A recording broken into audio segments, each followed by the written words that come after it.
Hello my lovely friend, क्या हाल चाल है तुम्हारे। तो नए साल का नया वीडियो आ चुका है, वो भी काफ़ी लंबे समय बाद। तो इसके पीछे का मेन कारण यही है कि वीडियो कुछ इस तरह का था कि इसे बनाने के लिए हमें काफ़ी टाइम लग गया और मेहनत भी लग गई। लेकिन वो सब बात की बात है, इस पर ध्यान देने की आपको ज़रूरत नहीं है। तो वीडियो का थंबनेल और टाइटल देख के आप समझ गए होंगे कि इस वीडियो में आज हम क्या बात करने वाले हैं। जी हाँ, how to become a train driver in Japan. Hindi में कहें तो जापान में ट्रेन ड्राइवर कैसे बने, और पहाड़ी में बात करें तो जापान से ट्रेन ड्राइवर की बनना। इसका पूरा प्रोसीजर स्टेप बाय स्टेप आपको इस वीडियो में हम आपको बताएंगे। इस वीडियो को आपने स्किप नहीं करना है और छोड़ के तो बिल्कुल भी नहीं जाना है। इससे क्या होगा कि आपको वीडियो बिल्कुल भी समझ नहीं आने वाली, ठीक है। अगर आपको ये वीडियो पसंद आया है तो अपने वीडियो को लाइक करना है और अपने दोस्तों के साथ भी शेयर करना है, ताकि ये नॉलेज उन तक भी पहुंच सके। और हाँ, कमेंट करके भी ज़रूर बताना कि वीडियो कैसा लगा। और जिन लोगों ने इस चैनल को सब्सक्राइब कर रखा है ना, यार तुम सब लोग सच में ग्रेट हो। और जिन्होंने अभी तक नहीं किया ना, बाद में कर लेना, कोई आफत नहीं आ रही, लेकिन याद से ज़रूर कर लेना, नहीं तो ऐसी वीडियोज़ को हमेशा मिस करते रहोगे। ठीक है, शुरू करते हैं इस नए वीडियो को। तो जापान में हमें किन किन चीज़ों की ज़रूरत पड़ने वाली है और हमें क्या क्या करना चाहिए, इसके ऊपर हम स्टेप बाय स्टेप नज़र डालते हैं कि हमें असल में करना क्या चाहिए। तो आइए शुरू करते हैं। पहला पॉइंट, क्वालिफिकेशन। जापान में ट्रेन ड्राइवर बनने के लिए हमारे पास क्या क्या क्वालिफिकेशन होनी चाहिए। दूसरा पॉइंट, वोकेशनल स्कूल ज्वाइन करना। ये वोकेशनल स्कूल क्या होता है और इसे ज्वाइन करना जरूरी है या नहीं, ये भी हम वीडियो में आगे बात करेंगे। तीसरा और सबसे जरूरी point, railway company recruitment exam. ये रेलवे कंपनी क्या होती है और इसके एग्ज़ाम को पार करना ज़रूरी है या नहीं, और ये कैसा एग्ज़ाम होता है, ये भी हम वीडियो में आगे बात करेंगे। और जब आप इस एग्ज़ाम को पार कर लेते हैं तो आप जापान के रेलवे में स्टेशन अटेंडेंट और कंडक्टर के रूप में काम करेंगे। लेकिन अब आप सोच रहे होंगे कि हम तो ट्रेन ड्राइवर बनना चाहते हैं, लेकिन ये तो हमें स्टेशन अटेंडेंट और कंडक्टर बना रहे हैं, क्या ये ज़रूरी है? जी हाँ, हम इसके बारे में भी आपको वीडियो में आगे बताएंगे। और इसके बाद हमारे पास अगला पॉइंट आ जाता है, जो कि कहलाता है in house locomotive operator training. इस ट्रेनिंग को कंप्लीट करने के लिए हमें 8 से 9 महीने का समय लग सकता है। और जब आप इस ट्रेनिंग को भी पार कर लेते हैं तो आपका सबसे लास्ट स्टेप आ जाता है, जो कि कहलाता है पावर व्हीकल ऑपरेटर टेस्ट। और ये सबसे लास्ट पॉइंट है। और जब आप इसे कंप्लीट कर लेते हैं तो आप जापान में ट्रेन ड्राइवर बन जाते हैं।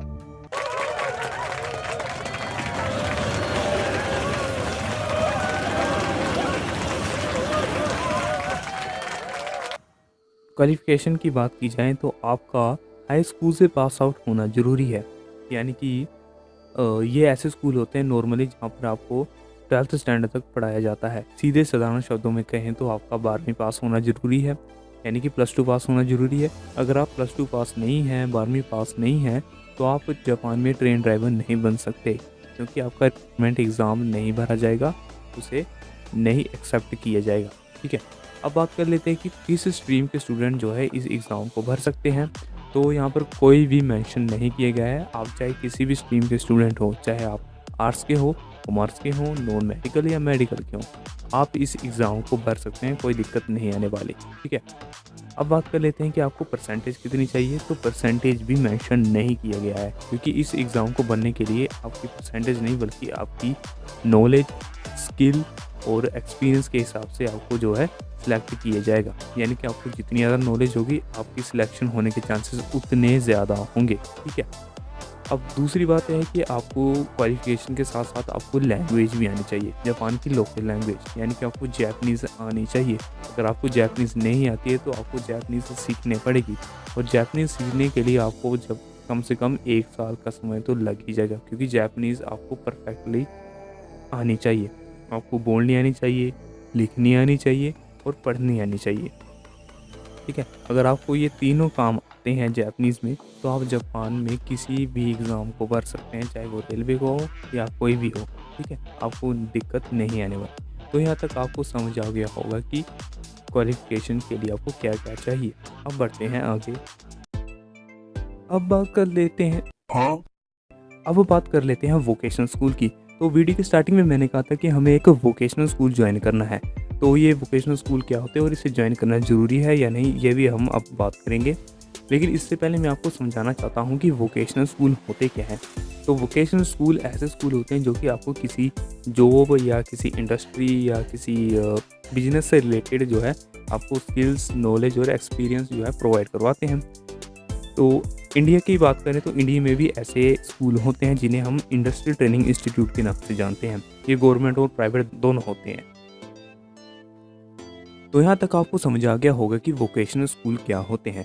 अब बात करते हैं कि अगर आपको एक वोकेशनल स्कूल ज्वाइन करना है तो आपको किन बातों का ध्यान रखना चाहिए और हमें वोकेशनल स्कूल में कौन सा डिपार्टमेंट चूज़ करना चाहिए जिससे कि हम जापान में ट्रेन ड्राइवर बन सकते हैं या फिर जापान के रेलवे में किसी भी तरह की नौकरी कर सकते हैं।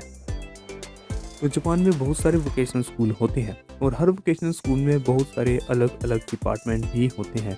अब ये डिपार्टमेंट सिस्टम क्या होता है और ये काम कैसे करता है और हमें कौन सा डिपार्टमेंट चूज़ करना चाहिए जिससे कि हम जापान में ट्रेन ड्राइवर बन सकते हैं, ये सारी बातें जो हैं मैं आपको क्लियर करने वाला हूँ। शॉर्ट तरीके में समझा दूंगा, काफ़ी आसानी से समझ जाओगे। सिंपली कहा जाए, अगर जापान में तुम्हें किसी भी तरह की नौकरी करनी है या कोई कंपनी ज्वाइन करनी है या कोई अपना बिजनेस स्टार्ट करना है, ठीक है, तो इसके लिए तुम्हारे पास नॉलेज, स्किल्स और एक्सपीरियंस तो होना ही चाहिए। तो इसी चीज़ के लिए जापान के एजुकेशन सिस्टम के अंदर वोकेशनल स्कूल्स में डिपार्टमेंट सिस्टम जो है इंट्रोड्यूस करवाया गया। ये डिपार्टमेंट सिस्टम इस तरह का काम करता है कि अगर तुम्हें जिस भी डिपार्टमेंट के लिए जॉब करनी है, चाहे वो रेलवे डिपार्टमेंट हो या एग्रीकल्चर डिपार्टमेंट हो या कोई भी अनदर डिपार्टमेंट हो, तो ये डिपार्टमेंट सिस्टम तुम्हें उसी डिपार्टमेंट के लिए जो है स्किल्स और नॉलेज और स्टडी करवाता है ताकि तुम उस डिपार्टमेंट के लिए जॉब कर सको और उस डिपार्टमेंट के लिए तैयार हो सको। सिंपल है। तो यही काम होता है डिपार्टमेंट सिस्टम का। तो यहाँ तक आप समझ गए होंगे कि डिपार्टमेंट सिस्टम क्या होता है। अब बात कर लेते हैं कि जब आपको एक वोकेशनल स्कूल में एडमिशन लेना होता है तो हमें कौन सा डिपार्टमेंट चूज़ करना चाहिए। तो एडमिशन के दौरान हमारे पास बहुत सारे डिपार्टमेंट होते हैं चूज़ करने के लिए, लेकिन हमें सिर्फ एक ही डिपार्टमेंट चूज़ करना होता है जो कि कहलाता है rail service department.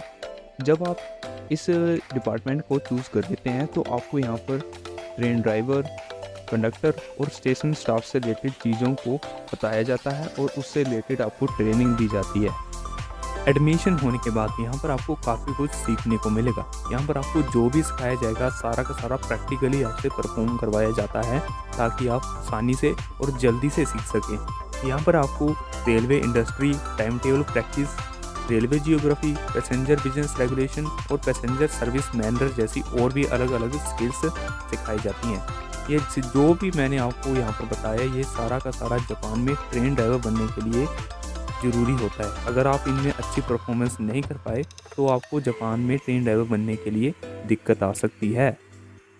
Vocational school में एडमिशन लेने से पहले हमें कुछ बातों का ध्यान रखना होता है। जैसे कि जब आप किसी स्कूल में एडमिशन लेने जा रहे हैं तो आपको सबसे पहले चेक करना होता है कि उस स्कूल में रेल सर्विस डिपार्टमेंट है या नहीं। इसके बाद आपको चेक करना होता है कि वो स्कूल किसी रेलवे कंपनी के साथ इंटर्नशिप ऑफर करता है या नहीं।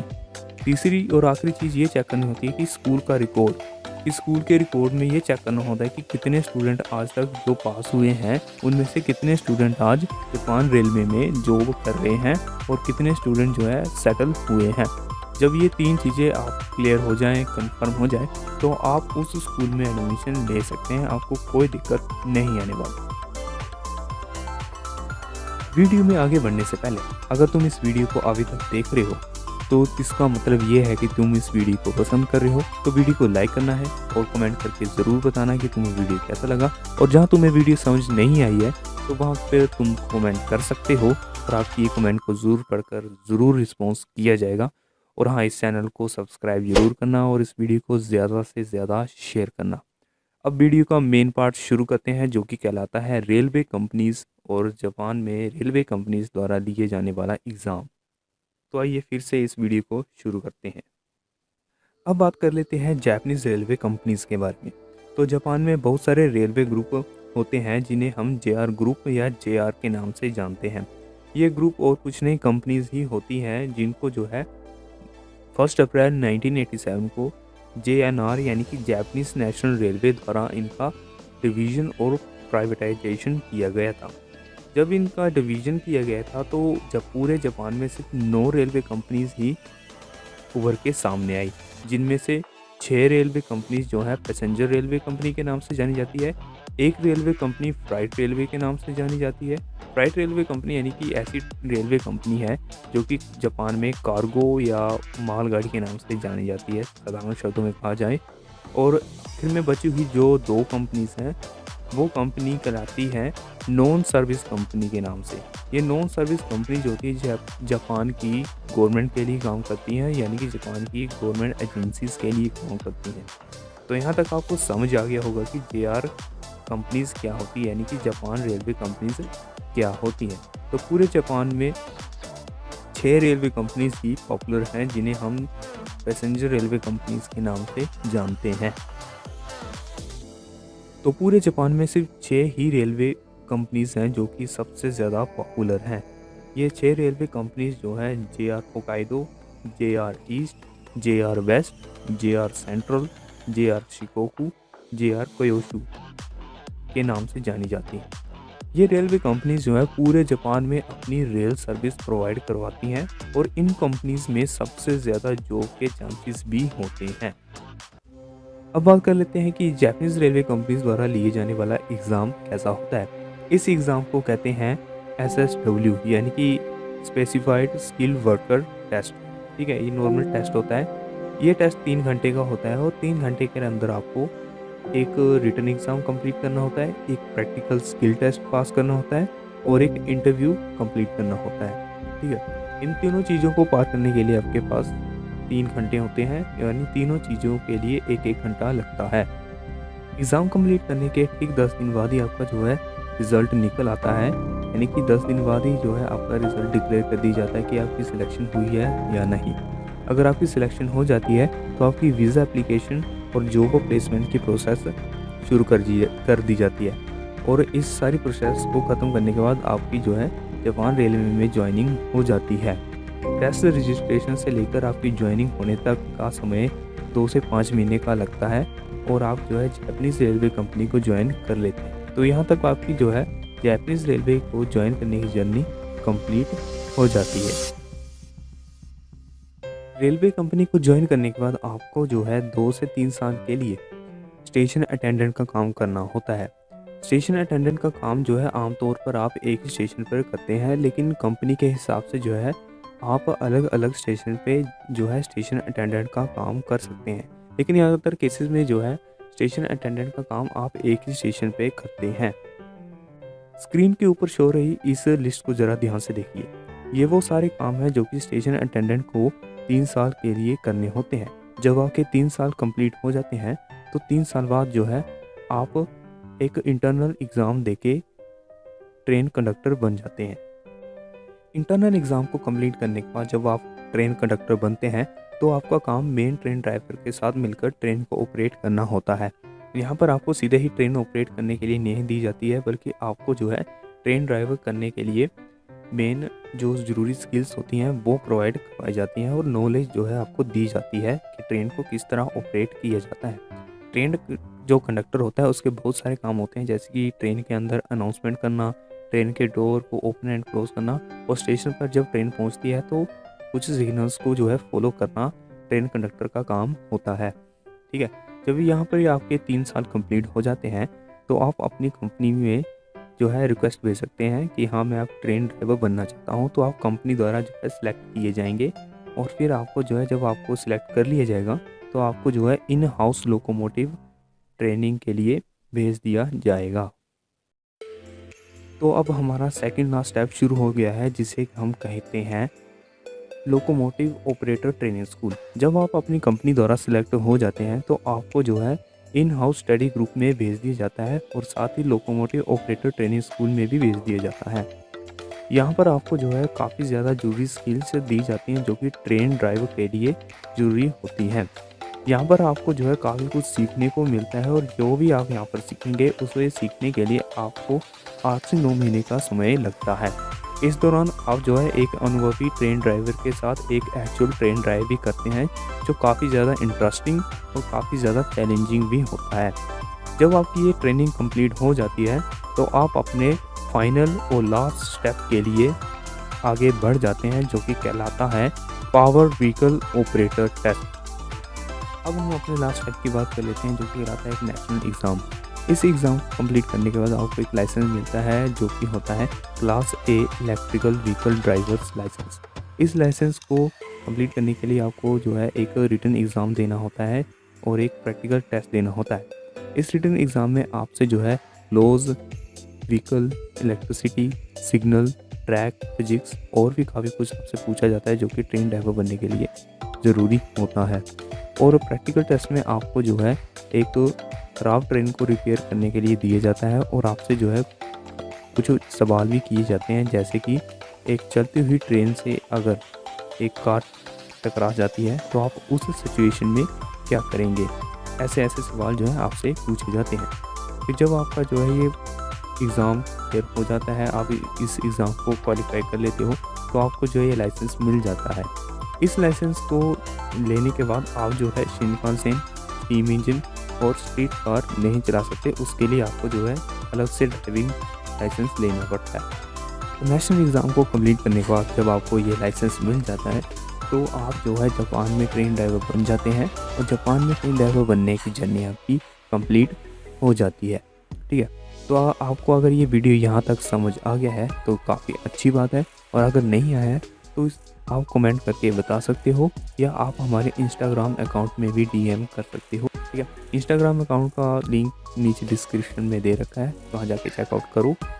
अगर तुम लोगों को ये वीडियो पसंद आया तो इस वीडियो को लाइक करो और कमेंट करके बताना है कि वीडियो कैसा लग रहा है। ठीक है, और अगर तुम इस वीडियो को हो सके तो शेयर भी कर देना। ठीक है, ताकि ये वीडियो हर इंसान के पास पहुंच सके, और ऐसे ही और वीडियोस के लिए इस चैनल को सब्सक्राइब कर लेना। ठीक है, तो मिलते हैं हम अगले वीडियो में, तब तक के लिए